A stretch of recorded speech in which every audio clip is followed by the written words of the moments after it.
Hi, my name is Majid Al-Qasimi, and I'm the founder and CEO of SOMA MATER. We are a consultancy focused on food and water security and sustainability in the MENA region. With us today on episode 6 is Dr. Haytham Riyahi. Dr. Haytham, thank you for being with us. I understand you have a PhD in biotechnology, an MBA, 20 years of experience across pharma and biotech, and now you're co-founding a startup that farms insects in the UAE. Could you help us understand your journey of getting to where you are today? Hearing it this way, it sounds like a big stretch. Okay, if you follow it, you will understand like this. It's not very natural, but it makes sense. Actually, my educational background is mainly in what we call biological engineering. So this is where all my studies, postgraduate study, was in how to make biological system work in an industrial way. We call it light industry. So, and this is where I spent my engineering degree, my Master of Science, PhD. All that happened in France. So, and then after when I started my career and professional experience, I moved into biotechnology. So biotechnology is a branch of pharma where we are not selling medicine, but we are developing molecules, biologically molecules that are used for diagnostic, keyboard treatment, etc. So this is where I work for 20 years, and I was more in the business development, international business development, commercial side than the science pure side. And this is where I had an MBA, executive MBA, evening courses, have experience. But all of that to tell me that it helped me to understand a few things. Yeah. First, biological systems at an industry scale. Yeah. Second is because I had the opportunity, and this is how I moved from France to the UAE in 2014, international management of markets. So I was responsible for Europe, Middle East, and Africa. So we can understand that there's different legislation, different framework, different way of working that you have to adapt, different regulations.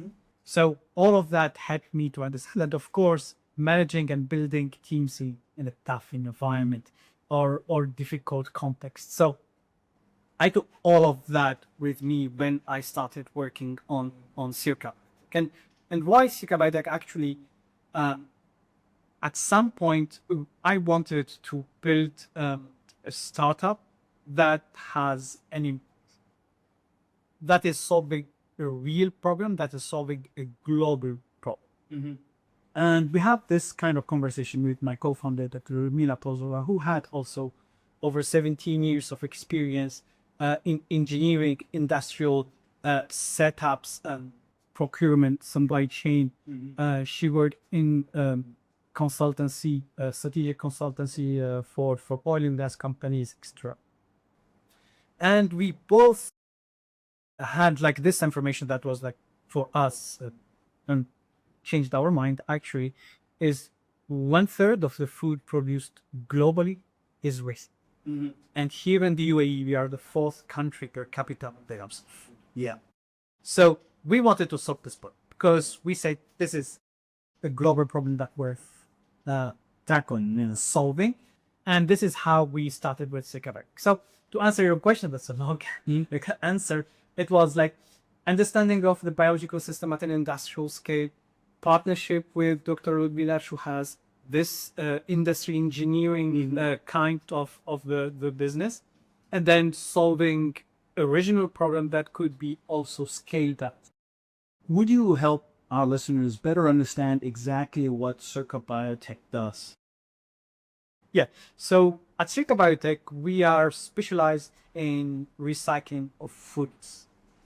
So we are believers of a circular economy. So what we do is we receive pre-consumer food waste pre-consumer, that's re-consumer food. So we work with retailers like Skinnies, Carrefour, Shortrams. We work with industry, food transformation industry, so bakeries, biscuit factories, pasta. And also we work with some farms in a seasonal manner. So we receive freebies. And now we have a factory in a line that is processing 6,000 tons a year. So we were founded in 2020. So now over 5 years, we scaled up from the first pilot in Masdar City. Now we are in a line 6,000 tons a year. So we take this food waste and we give it to a beneficial insect. The black solidify eats all this food waste in 10 days. Then we harvest those larvae and we extract protein from animal feed, fertilizer, organic fertilizer for regenerative agriculture, and we patented the process. So we are the only one in the world doing this. Yeah. Proud to be a UAE company that is producing an IP. So we filed our IP in 2024 in the US, where we turn the fat extracted from those larvae into sustainable aviation fuel. SAF. That's amazing. No, and this through a biological system, and that's where XI's super interesting. Would you tell us then how are you getting this food waste, this pre-consumer food waste, to where you are based? And then, because I understand this is a very big logistical challenge, but how are you getting all of these people to contribute essentially to your system? So, you are so right. At the core of the food waste problem is logistics. Yeah, pure logistics. And it's a specific stream of the food waste. First. Second, for the moment, currently, it will change. I promise you, it will change. But currently, we are not sorting out waste. Okay, so there's one stream. Okay, so is there anything that doesn't go into that stream? Is there anything that you avoid? I will tell you how it works and how, and then we can get into. So I would put myself in the shoes of retail. Yeah, food retail. Yeah. So food retailer has a contract with solid waste management company. Yeah. That we are picking up the garbage or waste. Yeah, next. So those companies, their business is to take your waste from point A to the closest landfill. So this is going into essentially storage of waste. So we are getting the pre-consumer waste from the retailers in 3 ways. Okay. The first way, understand we are a for-profit company. Yeah. And we are a new actor that is coming. So for us, it's very important to not disrupt the way that our customers or partners are working. Okay. So this is very important to understand. It took us time to understand, but you get it. So one way of working with them is to say, listen, we will not change anything on your way of working. You are working with this company, the solid waste company.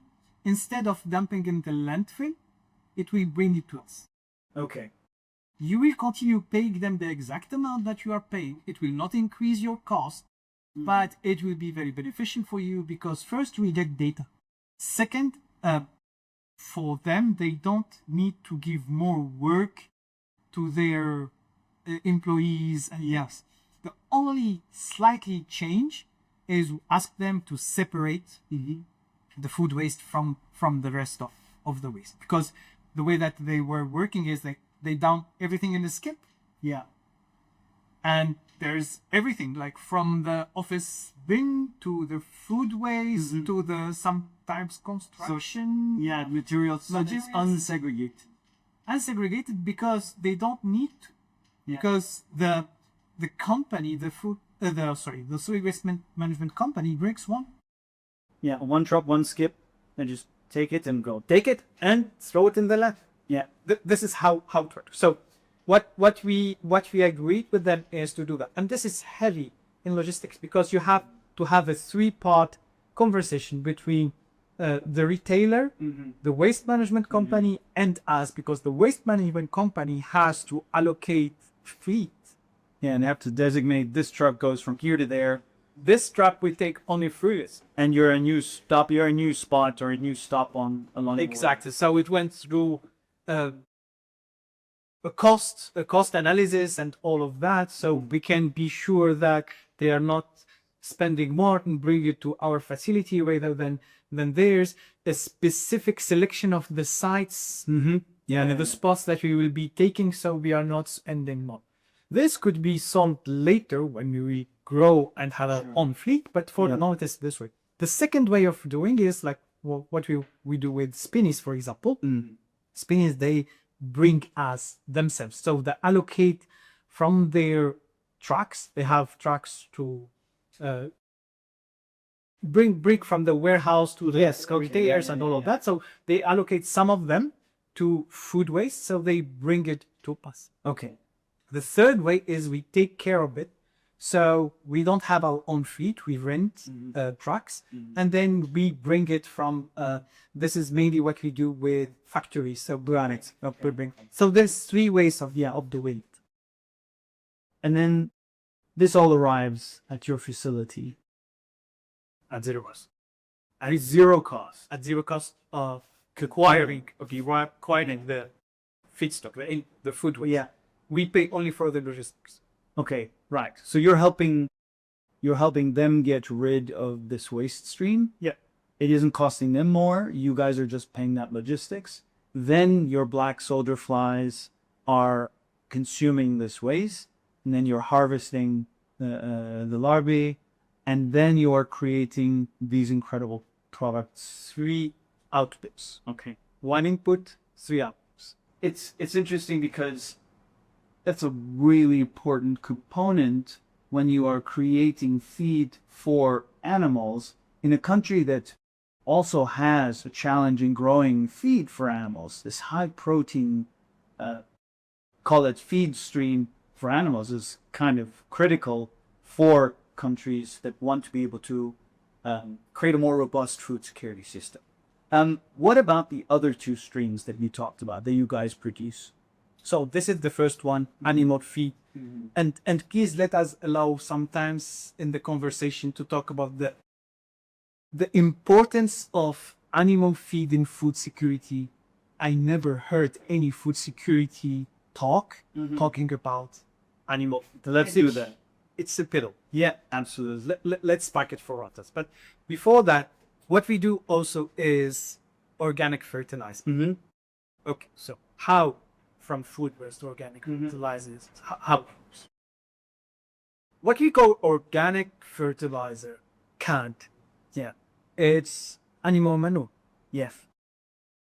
So it's chicken manure, cow manure. Yes. That we compost and we turn into organic fertilizers. This is today how and we do that because those manure are available. Yes. At scale. Yeah. Okay.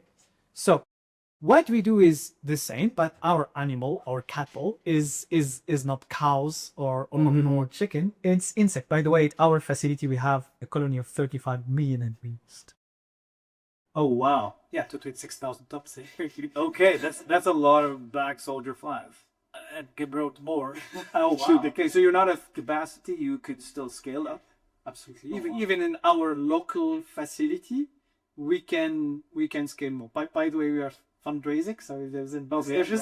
Anybody watching this, feel free to pitch out and connect with Circa Biotech. So yeah, we can scale it, and in the big scheme, 6,000 tons. This is 15 tons a day.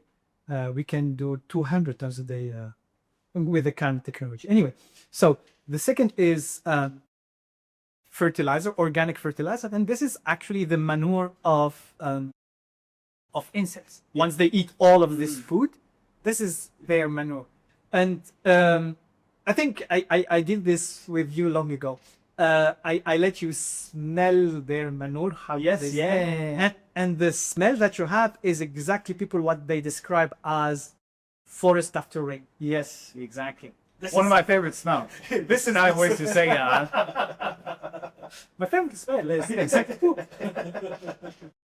Well, I think that's part of what you're smelling also in a forest actually is the exactly breakdown. this, because they are here for millions of years, and Yeah. the real manure of nature of Yeah. forests that Yes. are not managed by men is insect manure. Absolutely. So what you are smelling after rain is Yeah, insect. we've heard it here first. So this is the organic fertilizer, and the last part, actually, this is where we are the most proud, and this is where people tell you are crazy. I still want this. I want more detail on for sure. Okay, so as I said, what our DNA in our core. By the way, our first KPI in Circa Biotech is zero food waste and lead. Okay. Our first KPI is not our revenue, is not how much we raise. Don't get me wrong; those are very important KPIs, very important KPIs, but they are not first to our first our first KPI. They are second to our first KPI. Our first KPI is zero food waste and net. We genuinely want in this country to not throw food. Yeah. It's not our culture, it's not our religion, it's not the way that we are here, and this aligns completely with the strategy of the UAE and the net zero, the by 2050. There is a federal now objective of reducing 50% of the food waste to the landfill. Yes. Current, and we are into that. So we are into circularity and how to make the output of one system the input of the others. Mhm. So our insect farming is booming throughout the world. So there's over 400 companies doing that, and the main output that they are having are protein and organic fertilizers. Yeah. Actually, the fat is a byproduct of the protein extraction. Right. Okay. So all of that comes it's in one process. So you're getting the fat and the byproduct. So it's not even the target, but it becomes what goes into. Oh, sorry, it's the self. You're extracting the protein and that fat. By extracting the protein, you is have left the with fat Yeah. that is a byproduct of the extraction. Yeah. Exactly. So if we were in a linear system means produce, consume, discard, we should be discarding the oil. Right. It's Yeah. it's a waste. Yeah. Exactly. It's funny. You keep curing down waste. Yeah. This is a linear system. Yes. We talk about this. Yes. Yeah. Yeah. Yeah. So, and we were in a very small space in Masdar City, the one that Yes. that we- Yes. Basically. Yes. So we didn't have space to store the Right. the fat. So we came with an idea, a crazy one, to use it, and that was during the COP28, and ADNOC had projects. Yeah. ADNOC, the national oil company of National Oil Company. Yeah. had projects for related to sustainability, and one of their problems were how to make a drilling lubricant, Yeah. a biodegradable, non-toxic drilling lubricant. That's great. Yeah. We took the challenge. Okay. We used our insect oil, and we did, Amazing. and the result was great. So we find a drilling lubricant out of this oil. So it's becoming a revenue stream, not a waste. You're still producing this lubricant oil? Yeah. Oh wow. So wait. Yeah. Yeah. Done to the fuel here. There's so many wins before the win. So okay. So that was the first project with ADNOC, and like it was great. And honestly, it was a long project, and more than that, it's a pilot, actually. More than that, it allowed us to understand better our oil inside out. Literally hundreds of tests were performed on that oil. So at the end, I understand that, yes, it's a very good lubricant. It's even a better fuel. Wow. When did you figure that out? So that was 2023. Okay. And said like, let's try Q6. Okay. And this is where we started doing our own R&D on the oil and seeing how it works, etc., etc. And then we work again with Adna for the characterization of it to understand how it is and what needs. So what we find out is the crude oil as it is not suitable for being a feedstock for sustained aviation fuel. So we needed to take out some impurities to prepare it to become what we call SAF-ready feedstock. Yes. And this is exactly what our patent is. Yeah. A lot of people hear about tech startups, other kind of startups, and specifically in the sustainability field, and it isn't clear, the kind of challenges that you're dealing with directly. And I think one, even to begin with, and you mentioned it, but I want to bring it up, is even simply the licensing for a company like yourselves. What did that look like to simply get to Circa Biotech licensed to be able to do what you guys are doing? Race. Yes. Wrong. Okay. First, let me tell you something in the beginning. Entrepreneurship is not forever.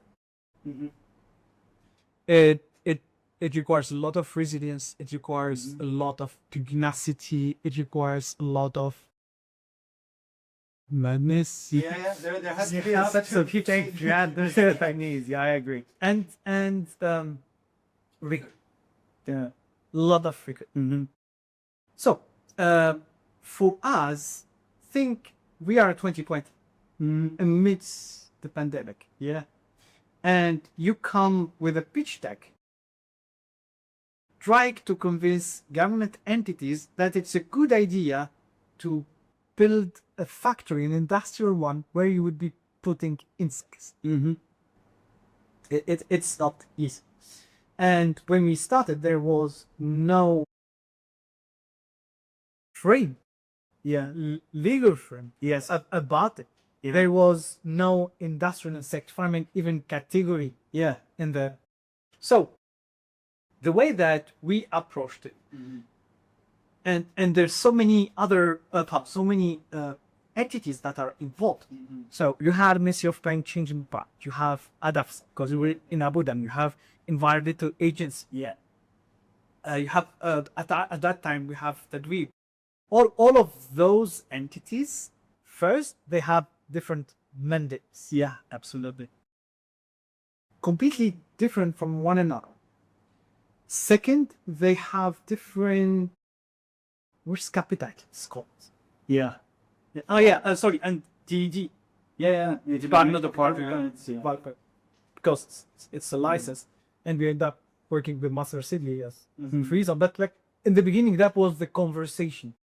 These were not the conversation; these were the stakeholders. Yes, yeah. Of all of that. So different mandates, different appetite for innovation and risk taking. Because take a risk if you're something. And third, timeline. Completely different timelines from priority from one for another. So our approach was, instead of going and, hey guys, you need to change this, and being confrontational, like you, we adopt another approach. Our approach was first data-based. Oh, okay. And safety first. So we come with, because this was like one of the first things, like, is it safe to breed insect at this scale? So we brought like the safety profile, biosafety profile of this insect. That's why we call it beneficial insect, because this insect actually, it doesn't have a mouth. So it doesn't bite, it doesn't sting. It's not a vector to any disease. for human, animal, or plants. This have to be documented and shown with proof, with data. We come with precedents of legislation in other countries that were before us and have already a legislation around this. And you approach those government entities as a part of, Right. not as a constraint. Yeah. And you understand their approach. So if you go to Adasa and you are talking about returns or revenue, Yeah. there is a mismatch. Yeah. There is not alignment. Or if you are going to an environmental agency and you are talking about licensing and things, there's a mismatch. For them, it's security, despite security, how it will impact the environment, positively or negatively, how it will change my own KPI positively or negatively. Should I, as a person in front of you, take the risk to allow you to do that if the reward is higher than the risk for me as an individual or not? You have to understand all those dynamics. It took us 1.5 years. Wow. But now we have the first insect farming license and activity that exists in the UAE, in the region, like. And we started from there. We've talked about how Circa Biotech's journey started, how you guys are addressing food waste, but I want to change gears a little bit and go back to the point you mentioned earlier about how feed and food security work together, because you have a unique perspective and I want to explore that some more. How do you see food security, and what is the bit we're missing? Because I know you have a perspective. Let's start by stating in the beginning that this is strategic issue. Absolutely. For our country, food security is as important as defense. Yeah, as simple as food security, water security, defense are not the same strategy. Okay. And here I give my opinion. Sure. This engage only me. This is how I see things, and this is how I see from the inside how things should be changing. Our view of food security is mainly, I'm not talking about you, I know you're different, but in general, we frame it as a supply issue. Food security is a supply issue. So is what I'm bringing into the country because I'm not producing it, and what I can grow locally, and it makes a balance. But it's still on this linear approach of produce or bring, produce, consume, discount. So the way that I want food security to operate is how we can optimize that. There's things that we cannot grow, and even if we grow it, it will be so expensive that it doesn't make sense. It's normal to bring from our food security should be a basket. Okay, a basket of several options. What we grow here, what we bring from neighboring country, what we bring from far countries, what we bring from what we own. We work with we work with a lot of local companies that they own agriculture farms and forage, and everywhere in Bosnia, in Australia, in Argentina. It's like it's a basket that we have to compose. So this is the supply. The missing part that I see clearly is the part once it's here. Once it's here, we are missing a lot on the loss. First, and second, there's a lot of missing parts. And when we talk about food security, I want to be a little bit serious here. Sometimes those are important, don't get me wrong, but like it's not like the strategic level. So I hear or I see a lot of investment are going to two things. Yeah. Delivery apps, Mm-hmm. a lot of money going there, Mm-hmm. which is normal. Like it's money making it. It's important. Convenience to the consumer, yeah. Exactly. And we saw not only convenience, Dr. Majid, we saw that during pandemic, for example, those apps had a role to play. Absolutely. It's not electable by and it's good money generation then with the revenue or the profit could build other things. The second that I saw like a lot of investment in are vertical farm. Let's be factual. What vertical farming millions of dollars that you are spending on it are producing? Leafy, cherry tomato, straw. Yeah. So it has its place. Yeah. 100%. Yeah. It is important. It has its economical value. Absolutely. 100%. But the way that I want food security to be framed as is in terms of protein, Yeah. as real calorical Values. values. Yeah. Exactly. Real calorical values. A human being, let's say a man my age, might be, I need 2,700 calories. Yeah. Are we able to do? This is that definition of food security that's now it's evolving. A lot of people talk about nutritional security. Nutritional security. Exactly. This is the word because it has a lot of nuance on it. Yeah. And one of the nuances, okay, 2,700 calories should not be 2,700 calorie sugar. Yeah, exactly. Yeah, you can get that. You can get that, and I can get it like by olive oil. Yeah, exactly. That I cannot live on olive oil. And one of the important parts is protein. And I think, in my opinion, factually, we are not having this conversation. Yeah, I think there's also something beautiful in the way you describe the basket, you say, of food security. I see food security isn't simply that linear supply to consumption and then discard. If you just do it on a balance sheet, Balance an Excel sheet, literally, it will look like you're secure. But what you need is resilience. And when you talk about a food system that's diverse, that's built in efficiencies where you are taking waste streams and generating value again, that's when you have real resilience in a food system. And it's part of our mission at SOMA to make sure that regulators, the producers, the suppliers, the manufacturers, the consumers, and companies like yourself are all playing their part so that we get a resilient food security system and not just a buy and consume and discard linear system.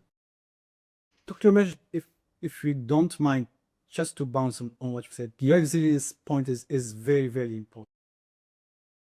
Today, we are living a crisis with the Hormuz Strait being not accessed. Yeah.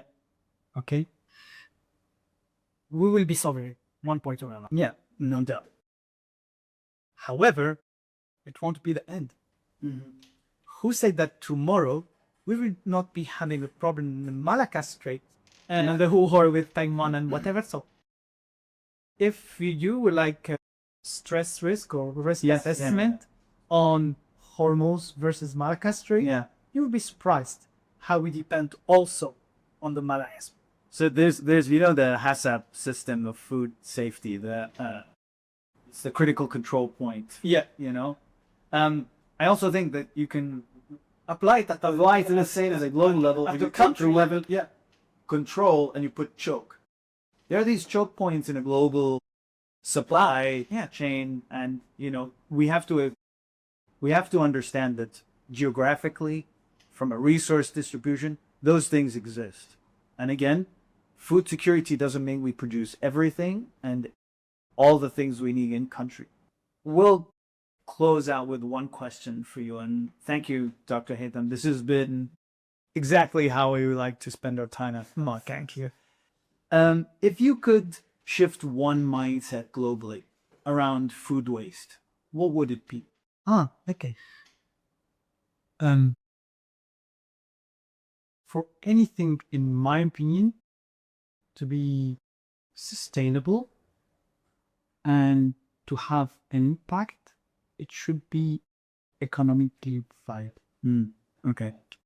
So, if one thing should change globally, for food waste specifically, I think it's labeling in the balance sheet as a cost. Yeah. Once it change into an asset, Yeah. this is where you know that there will be mindset changing. Because this food waste, for the moment, is sitting as a cost because you have to discard it, you have to pay for it, and you have to pay for its cost economically and environmentally. Yeah. That's interesting because I think about a number of food systems or food production systems where outputs have traditionally, in an older system, been looked at as waste, and so everybody's trying to discard it. But now we know, because of biological systems, that a lot of animal-based protein create waste that is actually beneficial for composting in agriculture, that can be used in many other ways. So not just that, but everything in a food system should be looked as an asset, as in you're producing something of value and that you need to find somewhere to be able to put back into the system. Essentially, you're generating other assets or byproducts that could go back into the system. And I think that's where that last bit is where our entrepreneurs like yourself come in, because you're facilitating that change. If you allow me, then we are not facilitating. We are not a platform. We are enabling. Why? Why? Because if you take food waste as it is, let's talk about, we are going to Spinneys, for example, and we take their fruit and vegetables, their ugly fruit and vegetables. Waste is a human decision. Yes, exactly. All nature doesn't have it. At all the level, it's a human decision. Because like you can eat a banana with brown spots. It has exactly the same value than a banana that is beautiful and yellow. Yeah. And the same for yogurt. Yeah. A week after its sale before, Yeah. complete. A can of sardine, 12 years. Anyway, so why I say we are an enabler, because if you take those ugly fruit and vegetables and take them as they are and try to sell them, you won't. Yeah. And at least the value that you are extracting from it won't be very high. What we are doing is we are repurposing, we are what we call not recycling, but upcycling. Make it something that it has way more value. And this is where the technology is there. So we are an enabler for extracting value from the last. Dr. Haytham Riyahi, thank you very much for being on the podcast with us today, for sharing your insights and your time. For those of you who've enjoyed the episode today, feel free to share with people you think would enjoy this. Subscribe if you haven't already, and leave a comment, and we'll see you on the next episode.